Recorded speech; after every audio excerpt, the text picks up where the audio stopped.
Uma doença infecciosa e ainda não decifrada por completo pela ciência, que se espalhou pelo mundo com mais de 5 milhões de casos confirmados e mais de 300 mil vidas perdidas. A crise provocada pela pandemia do novo coronavírus colocou o mundo em suspensão. O Brasil, que se transformou no novo epicentro da doença, soma mais de 23 mil mortes e mais de 380 mil casos notificados, de acordo com informações do Ministério da Saúde. Mas as próprias autoridades reconhecem que o número exato de vítimas é muito maior e desconhecido por conta da falta de testes disponíveis em massa para toda a população. Em meio a tudo isso, a sobrecarga no sistema de saúde, hospitais superlotados, falta de leitos de UTI e o drama das pessoas que perderam entes queridos por causa da doença. E a recomendação mais eficiente para mitigar o contágio do coronavírus, segundo os principais especialistas e a Organização Mundial de Saúde, a OMS, é também uma das mais amargas: restringir a circulação de pessoas. Além dos impactos econômicos, devido ao fechamento do comércio, outros serviços e da queda acentuada da atividade industrial, as medidas de distanciamento social implicam diretamente na rotina das pessoas, na forma de trabalhar e nos relacionamentos. Neste primeiro episódio do nosso podcast, vamos conversar sobre como a crise do coronavírus afeta nossa saúde emocional, nossa rotina, produtividade e os desafios que a quarentena impõe em alguns dilemas cotidianos. Eu sou o Thiago de Moraes e esse é o Como Lidar, o espaço semanal de Isaac Post para uma discussão aberta e franca sobre comportamento e saúde mental.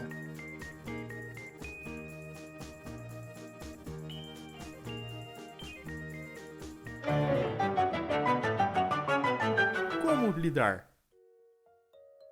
Olá, seja muito bem-vindo e muito bem-vinda. Esse podcast é algo que foi pensado e planejado com muito carinho e cuidado nos últimos meses.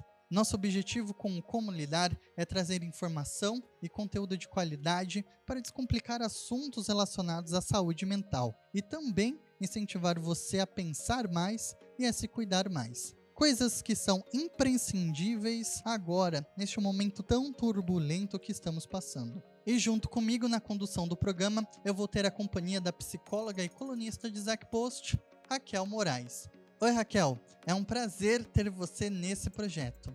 Oi, Thiago, é um prazer estar aqui com vocês, tratando desse assunto hoje e nas próximas semanas conversando sobre outros. Nossa intenção é que o programa possa ser um ponto de partida para estimular o diálogo e também para incentivar alguém que esteja precisando procurar ajuda adequada, ou seja, é de dar um início para que vocês busquem mais informações e mais profissionais especializados para lidar, se chamar atenção algum comportamento citado ou alguma informação para vocês procurarem ajuda adequada e profissional.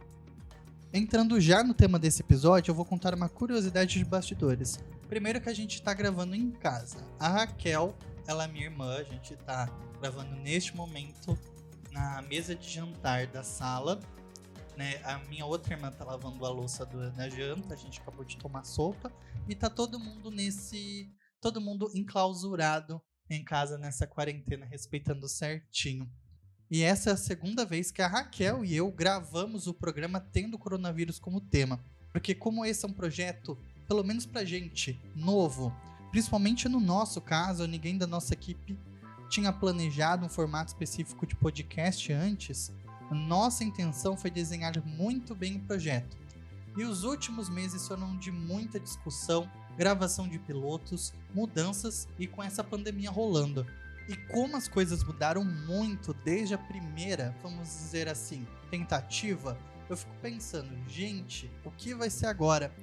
Porque além da crise sanitária agravando, tem a crise política e econômica. Raquel, como lidar com tantas incertezas, várias notícias ao mesmo tempo? Olha, o mais importante nesse momento é a gente pensar em respirar, não se acelerar para não cometer nenhum erro, nenhum equívoco e não ter uma sobrecarga e estresse. Então, nesse momento, é necessário parar mesmo para refletir, é um momento oportuno para reflexão e organizar prioridades, A gente está tendo mudanças drásticas, relacionais, comportamentais, de trabalho e de economia. E a gente tem que acompanhar isso. Como que a gente acompanha? Na adaptação. E adaptar não é você fazer nada além do que você pode, e sim se adaptar na sua realidade e com as suas necessidades específicas. E bem como desenvolver novos comportamentos, novas habilidades e novas formas de agir. Então também, né, Raquel, para quem já enfrenta algum tipo de problema, ansiedade, depressão, algum outro quadro, né, outro diagnóstico, querendo ou não, a questão da pandemia tem colocado as pessoas fora da rotina habitual. E quais são os cuidados com a saúde mental que essas pessoas precisam ter nesse momento? Gostaria mesmo de frisar esse conjunto exacerbado de informações que a gente tem. E se a gente contextualizar nossa área política, de todas as áreas, a gente está tendo muitas oscilações, né? A gente não está tendo nada estável. Então, para manter uma saúde mental, a gente tem que entender que a gente está dentro de um contexto, né? A gente está dentro de um macrosistema, né? Por mais que cada um na sua casa é um microsistema, a gente é reflexo de um macrosistema. Então, entender essas questões políticas que vão além, né? Elas estão para regular e fundamentar nossa rotina, porém, ela não pode ultrapassar e ser soberana no que eu devo decidir para minha saúde. Então, é muito importante tentar entender isso, que nós temos que ser participativos, mas a gente tem que ser críticos. Só assim conseguiremos ter uma saúde mental. Por que eu aponto isso? Porque a gente tem descoesões, né? Fica em casa, é uma pandemia realmente. A gente até entende um pouquinho de histeria coletiva. O que é uma histeria coletiva? É quando as pessoas, né, de uma forma meio que inconsciente, consideram uma informação e tentam minimizar as questões da crise, da pandemia e acabam descuidando da sua saúde, né? Não cuidando de si mesmo. Voltando ao que você sinalizou a respeito, né, de acentuar problemas que já tínhamos ou surgir novos problemas característicos da nossa personalidade, como assim? Uma ansiedade, um medo, uma angústia. Às vezes tem pessoas que não tinham e vão passar a ter, virtude do que está acontecendo no seu contexto. E tem pessoas que já eram ansiosas, medrosas, angustiadas, preocupadas e vão ter um aumento nesses comportamentos, nesses pensamentos e nessas emoções. E também para as pessoas que tomam algum tipo de medicação, né, ou tem algum tipo de tratamento em andamento, é importante também a pessoa não abandonar esse tratamento de saúde, né? O que a gente observa nesse contexto é que se tem muito opostos, né? Ou eu realmente fico preocupada com a minha saúde, ou eu, por medo, né, de uma infecção, algo do tipo, eu acabo abandonando. E isso não é saudável, não é recomendado. Né? O que se aconselha? Procurar mesmo os órgãos competentes, responsáveis pelo seu tratamento, né? Hoje a gente tem uma difusão maior de e-mails, da própria internet mesmo, até para entrar em contato com secretarias, planos de saúde, para tentar entender como o plano está lidando, né, com as marcações de médicos e não desistir. E lembrando que nós temos que dar continuidade com as precauções de saneamento básico já passadas, ou seja, o que a gente tem aí? Bem difundido sobre as pesquisas, né? Que quanto mais a gente se cuidar, se prevenir, o índice de se pegar vai diminuir. Então, se eu sigo um tratamento, seja, vamos pensar, de diabetes, pressão alta, até mesmo tratamentos psiquiátricos, eu tenho que dar continuidade, né? Porque o corpo não para. As coisas pararam, tem um isolamento, mas o seu corpo continua a funcionar. E os problemas de saúde continuam a existir. Eles não vão parar e falar assim, só um pouquinho aqui e vão voltar depois desse isolamento. Então, dê continuidade, né? E busque informações. Buscando as informações, você vai saber, olha, como que eu marco, como eu agendo, né? Tente manter essa rotina de cuidados, principalmente médicos e de saúde. Seja um tratamento de psicólogo, né? Hoje a gente tem no nosso próprio conselho relacionado sobre os atendimentos online. Tenta entender como que funciona essa tecnologia, ou se está tendo atendimentos presenciais, e busque. E também tem a questão, quem tem um familiar ou mora com alguém que tem algum tipo de problema de saúde. Vamos especificar nesse momento, né, de problema de ansiedade, de depressão. E essas pessoas já têm uma dificuldade, né, geralmente, de auxiliar esse parente que está passando por algum tipo de tratamento. E como ajudar esse familiar que está passando por algum tipo de problema, depressão, ansiedade, e como você também se ajudar A gente precisa primeiro entender, nada substitui um acompanhamento profissional e as informações de um profissional, mas vamos tentar aqui um pouquinho dar uma entrada. O que significa essas emoções? A ansiedade, né? Até mesmo a tristeza, não a depressão relacionada a uma doença, mas a tristeza são normais no nosso cotidiano. Então, entender que essas emoções que vão se aflorar, né? Porque, querendo ou não, você fica ansioso, mas você tem outra coisa para fazer na rotina normal. Então, você acaba esquecendo um pouquinho daquilo, deixando em segundo plano. Quando a gente está em isolamento, a gente não tem oportunidade para isso, a gente acaba convivendo com isso. E o que significa? Ansiedade é muita preocupação com o futuro. Quando sua cabeça e seus pensamentos estão ocupados com acontecimentos que só existem nos seus pensamentos. Então, o primeiro passo é entender o que está acontecendo com esse familiar que é adoecido. Se ele é muito ansioso, quer dizer que ele fica muito no tempo futuro. E o tempo futuro ainda não existe. O que existe é o presente. Não você ir lá criticar a pessoa, né? Porque ela está num adoecimento. Mas você ir conversar, trazer esses pensamentos para a realidade. Tentar entender o que ela está pensando no futuro. Trazer para a realidade. Como? Criticando? Zombando? Não, falar, mas peraí, vamos tentar entender, isso aconteceu? E se aconteceu, o que você faz? Quando a gente pensa em soluções e o que é real ou não, a gente consegue se tranquilizar. Porque a ansiedade e o medo nada mais são do que uma preocupação com algo que eu não sei lidar. A partir do momento que eu consigo entender o que eu devo fazer para lidar, aí eu vou relaxar, né? E vou ter uma preocupação a menos. Ou conversar mesmo. Vamos deixar esse problema para depois? Ainda não surgiu. Depressão, normalmente, quem tem, né, num sintoma grave ou até mesmo moderado, ele passa por um acompanhamento, seja até mesmo leve, seja de um profissional de saúde, um psiquiatra, um psicólogo. Então, primeiro, tentar entender que tem que dar continuidade. Se está usando medicação, se está fazendo alguma coisa, dê continuidade. O que é a tristeza? A tristeza está lidando com perdas.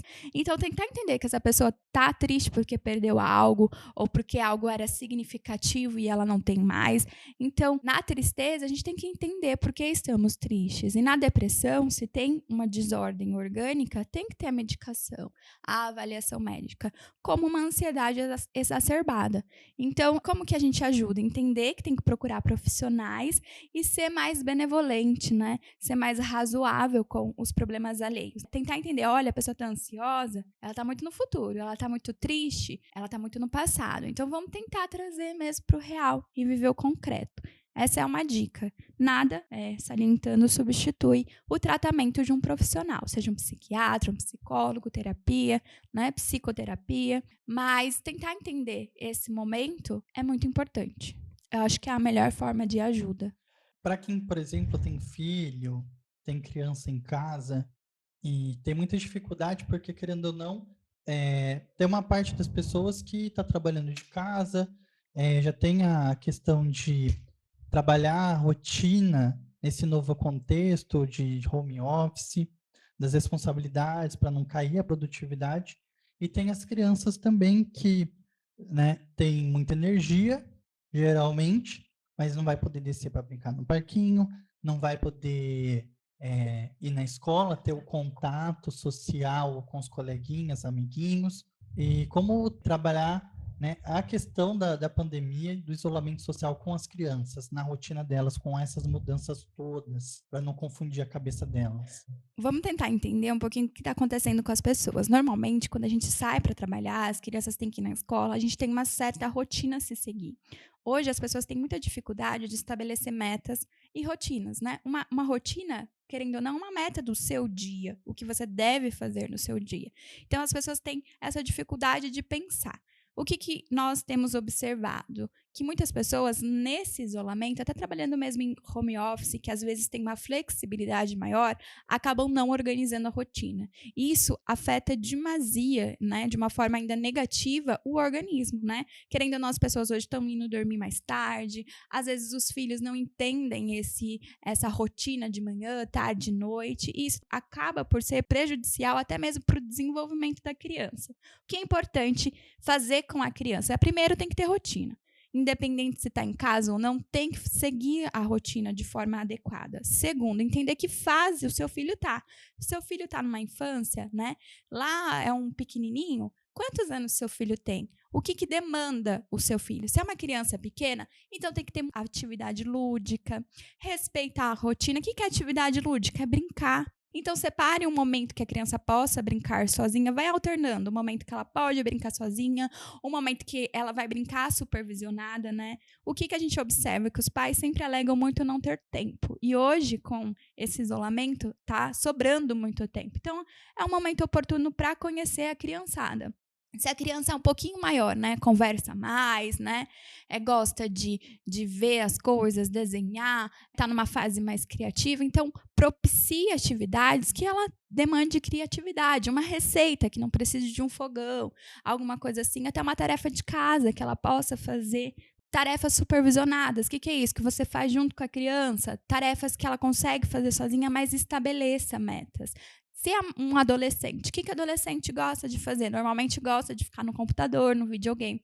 Até os pequenininhos, só que os pequenininhos a gente consegue contornar um pouquinho melhor. O adolescente gosta de ficar nesse tempo mais isolado, só que o tempo inteiro isolado não é bom. Então, organize o roteirinho de atividades escolares, tenha um pulso firme para dar sim e dar não ficar o tempo inteiro no computador e propicie esse momento em família, né? Indispensável, disponibilize leituras para as crianças, filmes criativos para elas verem. É o momento de organizar e preencher, não deixar que a criança ou o adolescente preencha sozinha essas lacunas. Supervisiona atividades, tenta entender os colegas que eles têm.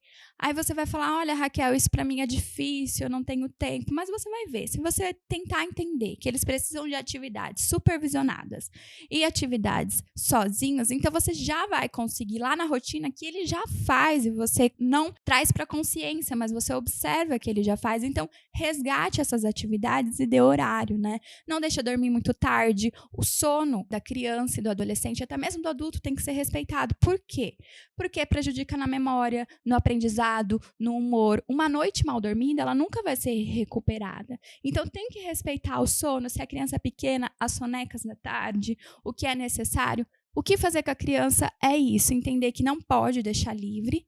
Por quê? Vamos pensar lá no contexto escolar. Tem hora para tudo, né? Agora é horário de sentar, agora é horário de fazer atividade. Por que não manter? Só que mais flexível, porque você está no ambiente familiar. Você não tem o rigor de uma escola, mas você tem o contexto seu familiar, que pode ser harmonioso, saudável e sempre respeitando o quê? Qual que é o objetivo de uma criança e de um adolescente? Não é ser futuros adultos? Por que não conversar e discutir regras e ver o que você pode ajudar? É o contexto de aprendizado. Não tem o rigor científico, mas tem o rigor familiar e de pessoa e de caráter. E seguindo nesse contexto da convivência familiar, Raquel, tem muitas pessoas que já se encontravam num contexto problemático, né, em relacionamentos abusivos, em relacionamentos tóxicos, em contextos familiares problemáticos, por exemplo, com a questão da violência doméstica. Como a gente pode ajudar as pessoas, né, que a gente sabe que vivem nesse contexto, seja um filho LGBT que tem uma família que não aceita, receptiva, uma vizinha que acaba sendo agredida pelo marido verbalmente, fisicamente. Como que a gente pode ajudar também para essas pessoas que estiverem ouvindo que estão nessa situação? Olha, primeiro a gente tem que entender que a violência doméstica ou até mesmo preconceito ou a forma, às vezes, de conduzir o diferente é muito real e muito presente na nossa sociedade ainda, né? Por que a gente observa um aumento nesse isolamento? Porque é mais tempo em casa, é mais tempo naquela situação e a probabilidade daquilo ocorrer se torna maior, né? O que era antes, talvez, caso isolado ou pertencente ao lar, como você fica o tempo inteiro em casa, então a incidência aumenta. O que fazer? Primeiro tem que entender, violência, né? É um crime, seja ela psicológica, seja ela moral, física, verbal. Todo e qualquer tipo de violência é um crime. Por que é um crime? Porque é algo que você está agredindo, invadindo, né, o espaço do outro e está prejudicando, fazendo mal, né, a uma personalidade, a um pensamento ou até mesmo a parte física. Não é tratado, hoje muitas pessoas veem isso como normal, uma agressividade, é algo normal, né? Foi criado assim, é assim de família. Então a primeira coisa que tem que entender é que não é normal. é realmente um crime, tem que ser tratado como qual. Pano de fundo a isso, o que a gente tem que entender? Para certas situações ocorrerem, se manterem, se tem, como eu posso dizer, um agressor e alguém que muitas vezes permite, né? Como assim permitir? Às vezes a pessoa está tão fragilizada, está tão adoecida que ela não entende que aquilo não tem que ser assim. Ela acaba tomando aquilo como dela. Então, é o primeiro que a gente tem que entender. Questões de violência, de abuso infantil ou até mesmo de intolerância não tem que ser permitidas, né? E não é legal. E existem formas tanto mesmo de tratamento, né, médico, quanto formas legais, né, de meio de inquéritos, prisões, enfim. Existe todo um trabalho, uma equipe a ser buscada para resolver esse problema. Então, se aumentou a incidência, aumentou a probabilidade de acontecer, então vá procurar ajuda, principalmente tentar se resgatar. O agressor também, de certa forma, ele não está coeso, ele não está ajustado para viver socialmente. Então, ele precisa também de um acompanhamento, porque se ele não for acompanhado ou se não ensinarem ele a lidar com essa raiva, com essa frustração, com essa vontade, muitas vezes assassina, de lidar com o outro, só vai acontecer tragédias. Então, essas duas pessoas têm que procurar, tanto o agressor como a vítima, eles têm que procurar apoio, né? Primeiro contando para um familiar, se um familiar não é adequado, por que um familiar? Porque às vezes vai dar uma força para buscar uma ajuda profissional, às vezes para buscar até mesmo uma ajuda, né, da polícia, de quem for, se informe. Entendendo esse contexto, tendo a rede de apoio para apoiar, a pessoa consegue se sentir mais tranquila. Lembrando que é um assunto muito polêmico, é um assunto muito delicado e muitas vezes a violência ou os abusos, eles estão muito arraigados no contexto social. Então precisa ser muito discutido esses temas para as pessoas entenderem que é errado, né? E que existem formas de se lidar com isso, tanto para conter o agressor, quanto para a vítima se fortalecer e não continuar nessa posição de vítima e sofrendo. E também, Raquel, a gente tem o Disque 100, que ele serve, ele é um canal dedicado a recolher denúncias para violações de direitos humanos no geral, contra crianças, idosos, LGBTs. E também nessa pandemia ele passou a oferecer um serviço exclusivo, um canal, para atender idosos em situação de isolamento social decorrente da pandemia do novo coronavírus. E para essa faixa etária da população, quais são os desafios? Para os idosos, o que a gente pensar, né? Quando se chega na fase do idoso, existem certas limitações, até mesmo físicas, de cognição. O que é a cognição? A forma de pensar, agir, guardar memória, raciocinar, né? São afetadas. Então, o que a gente tem que entender? Também tem que seguir a rotina do idoso, os tratamentos do idoso, e nada mais como aproveitar o idoso. Como assim aproveitar o idoso? No sentido de memórias, de conversas, resgatar lembranças com fotografias. Claro, vamos pensar, o dia tem 24 horas, organizando essa parte de trabalho, organizando essa parte de lidar com a família em si, crianças, idosos, também tem que sobrar um tempinho para a gente. Mas voltando um pouquinho sobre os idosos, é importante seguir, né, com o lado recreativo, criativo, ver, né, tem idosos que gostam muito de conversar sobre o passado, tem idosos que gostam muito que se escutem as histórias dele, tem idosos que gostam de ensinar coisas, música é muito importante, né, para relembrar ou para trazer contos que já existiram na família. Então, acho que com o idoso propiciar essas atividades lúdicas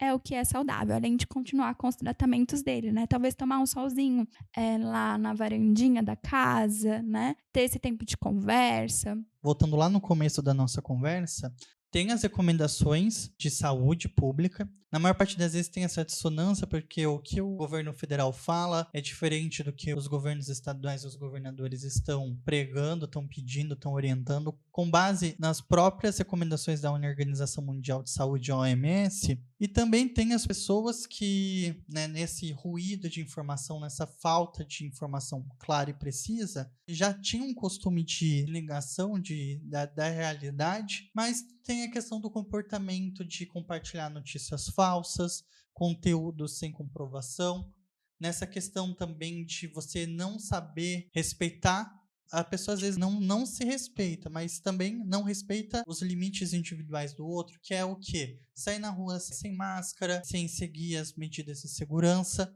Então, como trabalhar essa questão da falta de empatia? Olha, vamos pensar aqui um pouco, na gestão mesmo e construção do ser humano. A gente é algo bem complexo, né, e existem várias coisas que interferem em nós, né, como a política, como a questão social, individual. Então, primeiro a gente tem que aprender a gerir e ser crítico. Tentar entender as motivações políticas para toda e qualquer determinada discussão e entender que todos somos seres humanos, né. Pense lá você no seu trabalho, mesmo que você tenha funções e atribuições, você passa 8 horas lá por dia, você não fica as 8 horas só refletindo e falando e fazendo coisas relacionadas ao teu trabalho. Assim são os políticos, por mais que eles tenham questões sociais gerais para lidar, para cuidar, né, votar, organizar, fundamentar, eles também têm, questões pessoais a serem tratadas e às vezes você se identifica ou não. Então tentar entender essa diferença torna você muito mais consciente e crítico, às vezes, para fazer uma crítica ou para aderir uma ideia. Relacionado a isso, de forma paralela, né, estamos entendendo aqui um pouquinho a política. A gente tem a questão de saúde. Saúde também é política, por quê? A partir do momento que vira política, no sentido de que eles são responsáveis por disseminar, educar, e organizar de uma forma social, porque temos o SUS, essa saúde para gente. Por isso que ela se torna política, né? Que um político vai cuidar, que um político vai gerir, porque o político ele tem esse papel do bem comum. Por isso que a política se mete e se torna, né, na saúde como um aspecto fundamental, porque é ela que regulamenta, organiza e separa e distribui o que é arrecadado com os nossos impostos. Então a gente tem que entender por que a saúde vira política. Por causa disso, né? Porque eles são os representantes nossos, do nosso dinheiro e da forma de cuidar da gente. Só que essa saúde, além dessa parte da política, tem a parte dos autocuidados, né? Da parte que é cada um que tem que entender o que é bom para si e o que é importante. Então vamos lá entender a respeito, né, do vírus, do corona e da transmissão. O que é importante? Esse distanciamento, essa questão do uso da máscara. Então vamos entender, não é só pela política que eu tenho que usar. A política ela só está mesmo como representante nosso. Mas essa parte de usar máscara, de se cuidar, de ter o distanciamento, de não evitar aglomerações, lugares que possam estar contaminados, não está relacionado com a política, com esse gestor que é responsável por captar recursos, distribuir recursos e fornecer o melhor para a gente em tratamentos. Não é. Essa parte de usar máscaras e de fazer todo esse cuidado é muito para você não adoecer. E adoecer não tem nada a ver com política. Então, entender, ter essa consciência que usar uma máscara, ter um cuidado de isolamento, é mesmo para você não ficar doente, né? Para você não ficar debilitado, eu acredito que faz você se colocar no lugar do quê? De responsável por si, né? Eu não delego mais para um político cuidar ou pensar em mim. Eu delego para mim, o que é minha responsabilidade. Até porque a gente tem, vamos pensar, Bauru tem um prefeito, um secretário de saúde. Quantas pessoas tem? Então, vamos pensar no nível de região. A região do estado de São Paulo tem um governador para toda essa região. Então, vamos entender. É uma pessoa que vai cuidar de todos? Não. Cada um tem o seu papel. Eles ficam com a captação, disseminação de recursos e a gente fica com o cuidado básico, que compete a gente não adoecer. E a questão de compartilhar notícias falsas é justamente você não compartilhar algo imediatamente quando você recebe, se você não tem a capacidade, a responsabilidade de checar se aquela informação é verdadeira. Notícias no grupo do WhatsApp, vídeo, hoje em dia está tudo suscetível de manipulação e a gente tem que tomar muito cuidado com aquela informação que a gente recebe, que, nossa, vai exatamente naquilo que eu penso. E nem sempre a informação que a gente chega no WhatsApp é verdadeira. Vamos entender. Eu lembro muito da época que a gente começou a usar a internet. Eu nunca vou me esquecer da Wikipédia, né? Que era algo muito disseminado entre os adolescentes, os jovens da meia idade, né? E a gente descobriu que a Wikipédia, qualquer pessoa poderia colocar conteúdo lá. Assim passou essa informação do cuidado com as informações, né? A gente tem um aumento das fake news. O que é fake news? Quando você tem um aparelho telefônico, um aparelho, né, conectado à internet, seja um celular, seja um notebook, um tablet, qualquer coisa, qualquer pessoa pode escrever um conteúdo e colocar na internet. Então eu tenho que entender como que funciona, né? Porque a gente não vê, a gente vê lá notícia, aí já acha que foi feito em um lugar científico, um lugar respeitado. Então eu acho que a primeira é essa educação. Que é a educação? Entender de onde vêm as notícias, entender que na internet qualquer pessoa pode escrever, publicar e ser disseminador de informação, porque quando eu compartilho, eu já estou disseminando, né? Eu já saio dessa posição de só um leitor, só um ouvinte e vou para disseminador. Então, eu me torno um agente ativo no passar a informação. Então, a primeira coisa é entender. Entender de onde veio esse conteúdo, de onde é esse site, quem foi o redator, o editor, quem escreveu. Então, eu acredito que isso seja necessário ensinar. Até as pessoas mais velhas, né, ou mais jovens que estão aprendendo agora a usar esses meios de comunicação, entender de onde vem a informação. E depois que entendeu de onde vem a informação, ter mesmo aquele senso de criticidade. Peraí, o que eu já ouvi falar nisso? O que me ensinaram sobre isso? Tá condizente, né? Até mesmo a gente vê conteúdos que falem não use máscara porque faz mal. Vamos tentar entender. Você vai ter que usar máscara para sempre? Ou é por um período? Por alguns meses? Por alguns dias? São esses questionamentos que você tem que começar a fazer. E antigamente, na verdade, alguns anos atrás, quando os celulares, vamos dizer assim, começaram a se popularizar, todo mundo acabou tendo o seu, a gente sempre escutava dos nossos pais, olha, toma cuidado com a internet. A internet, às vezes, não tem informação confiável, toma cuidado com as pessoas que você fala. E hoje em dia, às vezes é o próprio inverso. O pai, é o próprio avô, o próprio tio, o grupo da família, que tem as figuras que até alguns anos atrás exortavam a respeito disso, que hoje, tô compartilhando aí. Eu vi num vídeo, né? Vamos tentar entender um pouquinho isso. Você me falou a respeito de estranhos, eu lembrei daquela história. Quando a gente era criança, o que os nossos pais diziam? Não fale com estranhos, né? Não acredite em estranhos, não pegue nada de estranhos. E a internet são todos praticamente estranhos, né? É muito raro nós termos contatos com todas as pessoas que a gente se conecta na rede. Então, tentar entender. Eles são estranhos também. Então, levar essa conscientização da mesma forma que é um estranho, que nós ensinamos, é um estranho da rua, não converse, tome cuidado com o que fala, não dê informações pessoais. A gente tem que entender que na internet também muitas pessoas são estranhas. Então, tentando entender, partiu do princípio, são estranhas. Tá, são estranhas, o que ela está falando é correto? Tentar entender se é de um meio científico, se é um meio de estudo, se é de uma faculdade, se é de um jornal que, de certa forma, é respeitado. Então, entender de onde vem, correlacionar que são estranhos e que precisa ser de um órgão competente para disseminar, é fundamental. Outra coisa muito importante, na internet, a gente tem esse poder de se tornar um pouquinho anônimo. O que é isso? Muitas pessoas não vão entender a respeito do IP, que registra o que você está fazendo. As pessoas não entendem que tudo que você faz é registrado. Tem uma forma de te localizar.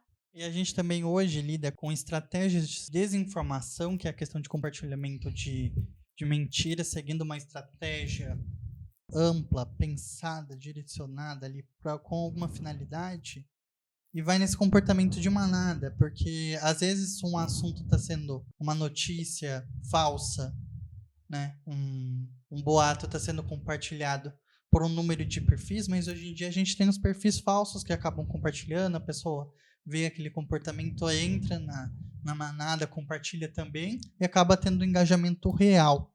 Então, tudo isso são coisas que a gente precisa analisar, colocar, né, antes de sair compartilhando qualquer coisa que a gente recebe. Isso, e outra coisa que é importante, às vezes, a gente quer compartilhar algum conteúdo para se inteirar, entrar na turma, entrar num grupo, né, fazer presença num grupo de WhatsApp ou num grupo de rede social, e vamos fazer presença de outra forma, né? Vamos tentar engajar assuntos de outra forma, né? Não compartilhando notícias, fatos, coisas, mas tentar mesmo ter criticidade, né? Se essa informação é verídica, então você pode repassar para pessoas mais próximas, a quem você gosta, enfim.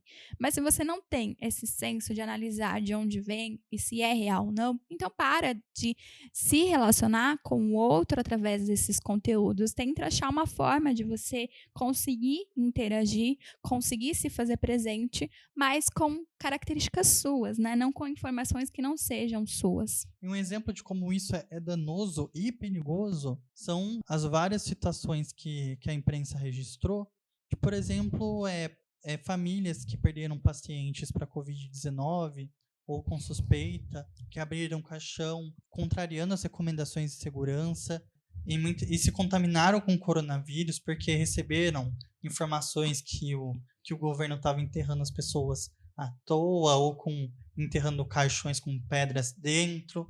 Então, esse tipo de comportamento, esse tipo de estímulo, ele é muito perigoso. E seguindo nessa parte do luto, principalmente para quem perdeu um ente querido por conta da Covid-19, é uma situação muito complicada, porque num velório, num processo de luto, né, com o qual nossa cultura está acostumada, você tem o quê? Tem um velório, tem todo mundo, tem aquela questão de comoção, mas tem a questão, o ponto do conforto, que um familiar acaba confortando o outro. E aí o luto muda, né? Essa questão precisa ser mudada para evitar aglomeração de pessoas e muda radicalmente. Então, quais são os desafios nessa mudança tão brusca que estamos vivendo por conta dessa pandemia? Olha, uma coisa que eu quero resgatar com você e que me fez recordar é a respeito das lacunas. O que é isso, né? Nós, como sociedade, e até vamos pensar, antigamente, existiam as histórias de terror, as histórias que botavam medo, né? Vamos pensar antigamente, que se moravam nos sítios, existiam muitas histórias, né, de terror, de lacuna, tudo para preencher o medo do desconhecido, né?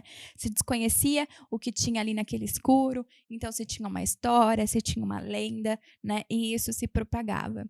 O que hoje acontece nos meios de mídia social? Existem lacunas, né? Como é uma doença nova, como é algo que está sendo estudado, então existem lacunas a ser preenchidas. E aí vai da imaginação fértil humana, né? Criar coisas irreais, ilusórias, que não existem e disseminar, né? E se propaga de uma forma rápida e intensa porque as pessoas querem preencher lacunas, então acabam acreditando em histórias que não existem. Tudo o quê?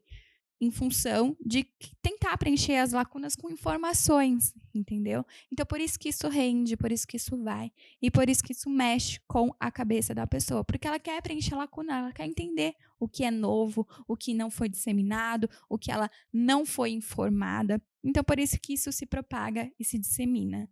O que a gente tem que entender a respeito do luto, né? A gente está observando que os casos de óbito, né, têm cada vez mais evoluído e cada vez mais o rito. O que é o rito? O rito de fazer o velório, o rito de se prestar as condolências, homenagens no final da vida da pessoa, ele não está podendo ser feito, né? Porque tem que evitar as aglomerações.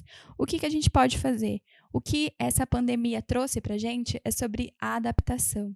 Não necessariamente porque eu não estou ali presente para organizar minhas lembranças, prestar minhas homenagens, eu não posso fazer isso de onde eu quero que eu esteja e respeitar o meu luto, né? Também oferecer o conforto através de uma mensagem, né? De algo que eu queira gravar, um áudio, falar. E o rito de se despedir, de conduzir o luto, ele pode ser respeitado, mas se adaptar às ferramentas. Então, você pode prestar condolências, homenagens, escrever sobre, né? Até se a gente parar para entender a pessoa realmente após a morte, ela não está ali, o corpinho dela, né? Você não vai conseguir conversar mais com o corpo. Então, independente do lugar que você estiver, você vai conseguir, né, se conectar a nível de pensamento e organizar essas lembranças. Então, você pode, aonde quer que esteja, fazer as suas condolências, prestar seus pensamentos e, de acordo com a religião, espiritualidade, crença sobre o que está no além ou não, fica a critério de cada um. Então, fazer sim os processos de rito, mas não necessariamente presencialmente. E nesse sentido, né, Raquel, tem um site na internet, um projeto chamado Inumeráveis, é um memorial virtual, ele reúne histórias de várias vítimas, né? Ele se propõe a trazer de cada uma das vítimas do coronavírus no Brasil. É bem legal porque traz como os obituários, né, nos jornais, aqueles textos que relatam como era a convivência com aquele ente querido que faleceu em decorrência da doença. E é um projeto bem sensível, justamente para homenagear essas vidas perdidas por coronavírus. E fazendo um apanhado de tudo aquilo que a gente discutiu no nosso programa, o importante, principalmente nessa mudança da nossa rotina, é estabelecer a rotina nesse novo contexto.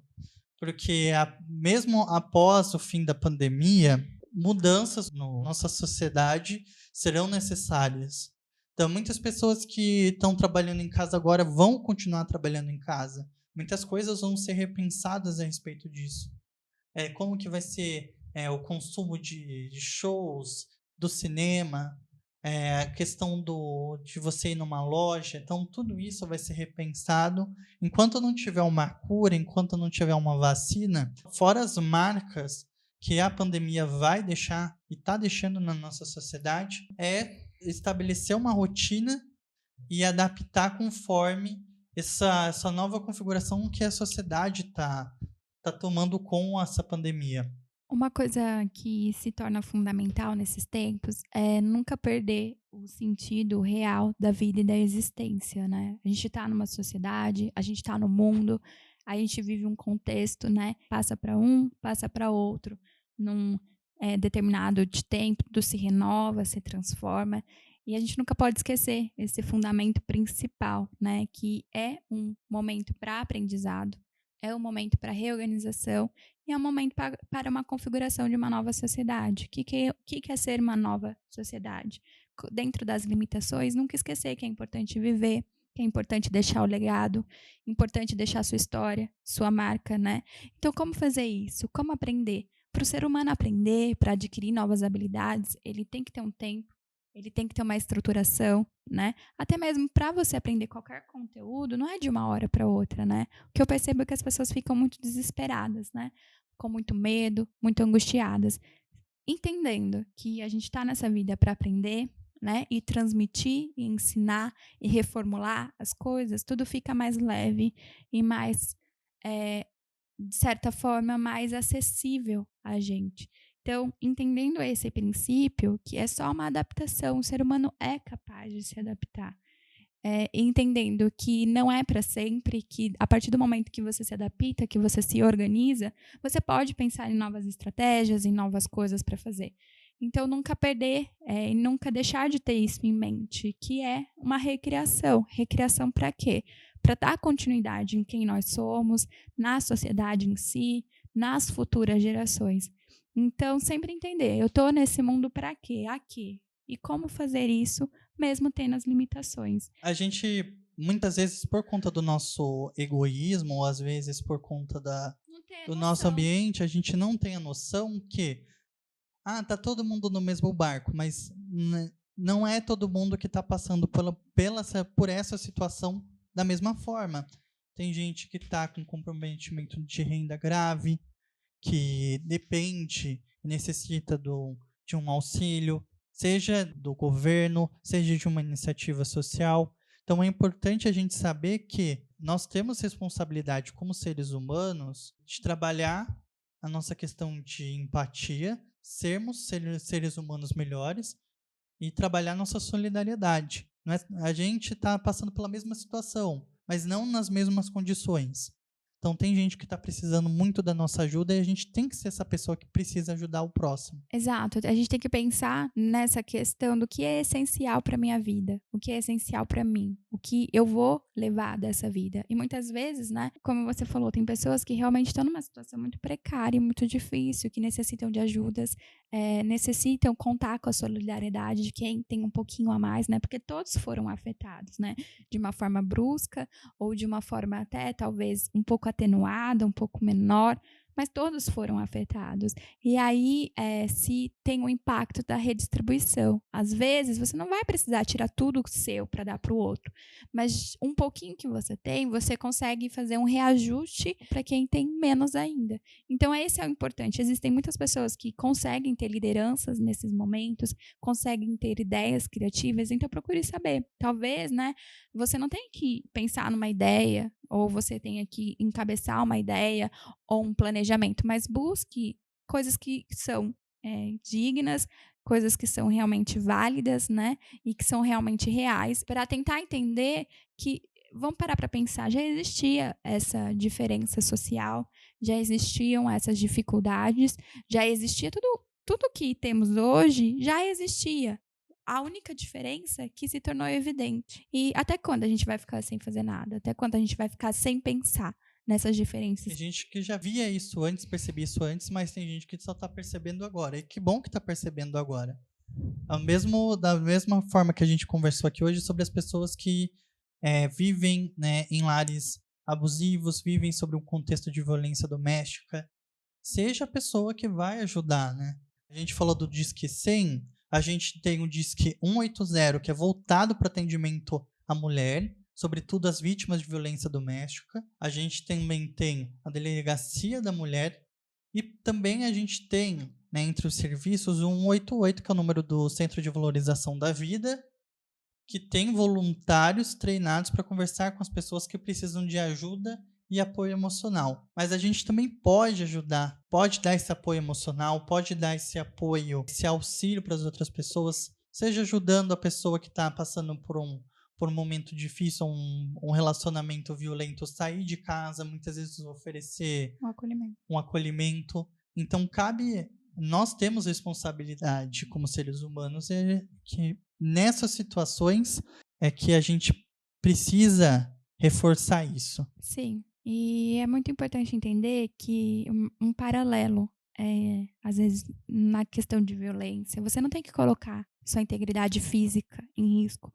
mas você pode dar suporte, às vezes, de um conselho, ou às vezes até mesmo procurar ajuda, informar, né, tentar sondar se a pessoa é disposta ou não a receber, mas você não precisa não necessariamente entrar naquele conflito, se pôr Sim. em risco, né? Mas existem outras formas de ajudar, principalmente na questão financeira, alimentícia, né? Tentar entender um pouquinho, né? Que está muito além da gente, mas que a gente pode fazer algo, a gente pode ajudar com um pouco, né? Respeitando a nossa integridade. E em todo encerramento de episódio, a gente vai trazer uma dica de autocuidado. E a dica de hoje, além da questão de mudar a rotina, muitas pessoas não estão conseguindo fazer exercícios físicos com tanta regularidade. É o meu caso. E a dica que eu trago nesse episódio é uma iniciativa de professores da Universidade de São Paulo, a USP, os docentes Vinícius e Eine, professor do Centro de Práticas Esportivas da USP, e Bruno Gualano, do grupo de Fisiologia Aplicada e Nutrição. Eles prepararam, Raquel, conteúdos específicos, inclusive em vídeo, para a prática de exercícios em casa.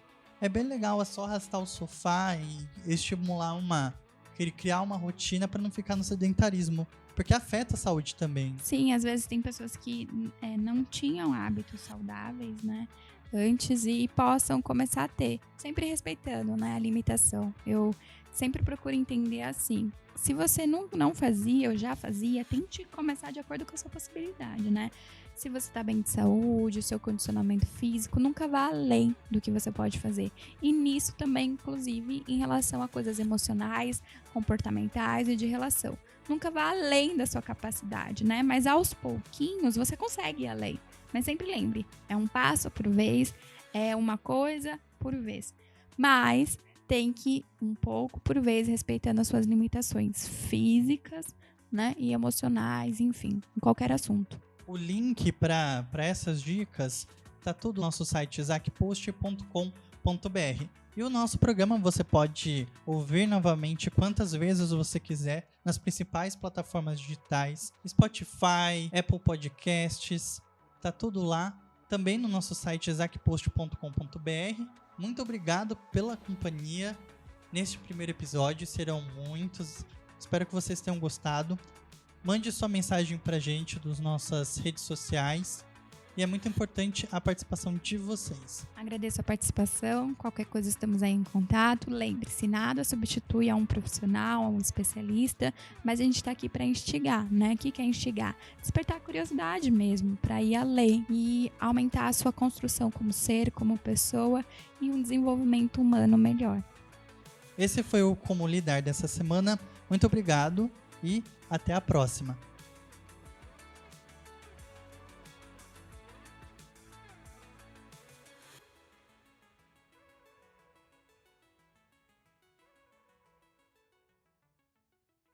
Roteiro: Tiago de Moraes e Raquel Moraes. Edição: Guilherme Dorini. Trabalhos técnicos adicionais: Tiago de Moraes.